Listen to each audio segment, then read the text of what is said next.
आज हम डिस्कस करेंगे प्रोकैरियोटिक ऑर्गेनिज्म और यूकैरियोटिक ऑर्गेनिज्म के मेजर डिफरेंसेस को। पहला इसका डिफरेंस होता है प्रोकैरियोटिक ऑर्गेनिज्म मेनली जो होते हैं प्रिमिटिव टाइप के न्यूक्लियस पाए जाते हैं और यूकैरियोटिक ऑर्गेनिज्म में एडवांस टाइप के न्यूक्लियस पाए जाते हैं।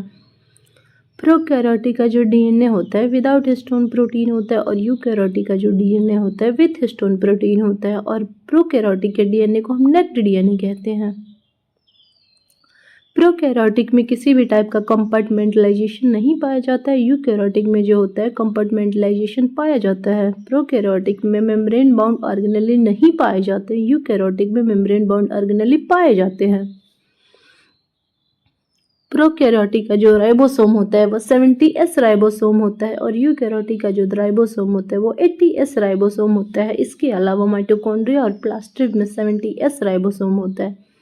राइबोसोम ही एक ऐसा ऑर्गेनेली होता है जो कि प्रोकैरियोटिक और यूकैरियोटिक दोनों में पाया जाता है। और प्रोकैरियोटिक में नेक्स्ट पॉइंट की बात करें तो उसमें जो था पॉलीराइबोसोम पाया जाता है, जिसका मतलब कि बहुत सारे राइबोसोम पाए जाते हैं।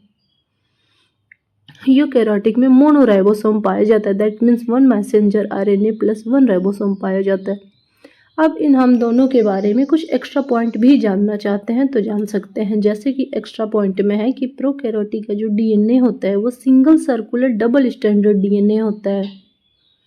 यूकैरियोटिक का जो डीएनए होता है वो linear double standard DNA nucleus में पाया जाता है और माइटोकॉन्ड्रिया प्लास्टिड में सर्कुलर डीएनए पाया जाता है।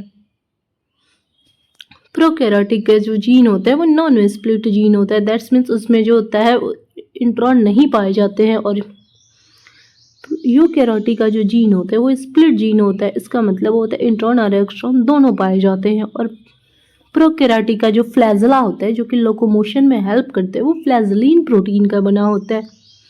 यूकैरियोटिक का जो फ्लैजला होता है वो ट्यूबुलिन प्रोटीन का बना होता है।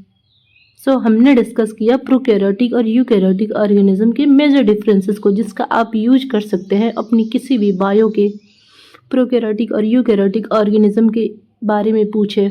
जैसे ये टॉपिक देखा जाए तो क्लास 9 से लेकर के हायर लेवल एमएससी तक भी पूछा जा सकता है।